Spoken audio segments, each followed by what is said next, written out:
So to look at normalization from a positive standpoint rather than a negative way, it's best summarized as the rules of one. Let me explain. If you take one type of items or one group of things, they should all be together inside of one table. Each one item should be represented in the table by one row or one tuple. Each one descriptive fact or one attribute about those items should be represented in one attribute or one column in the database. And then every one of those columns should actually describe that specific entity, not some other entity. If you follow these three rules of one, meaning one type of item, one entity, one item, one tuple, one fact, one attribute, you will always be normalized. Some key terms used throughout database modeling: the primary table and the secondary table. Think of these two tables as the parent-child table if you're relating multiple tables together. The primary table will always have the primary key. The secondary table is the one with a foreign key. In a few moments, I'm going to show you several patterns using the primary and secondary tables. Three other key terms. One is cardinality, which means how many objects can exist on each side of that relationship. For example, is it one-to-one, one-to-many?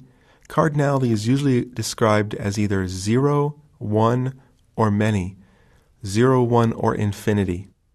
Then there's optionality, which determines whether or not that relationship is mandatory or optional, which is actually designed inside the database as whether or not the foreign key allows nulls.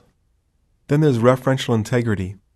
Referential integrity, or RI, is often thought of as no orphans, meaning if there's a row in the secondary table with a foreign key, there has to be a row matching it with a primary key. That's close but not exactly correct because of optionality. A better way to state referential integrity would be that if there is a value in the foreign key, there has to be a matching value in the primary key. To make this very practical, a couple examples of referential integrity would be that if there's a paycheck, there has to be an employee for that paycheck to match up to.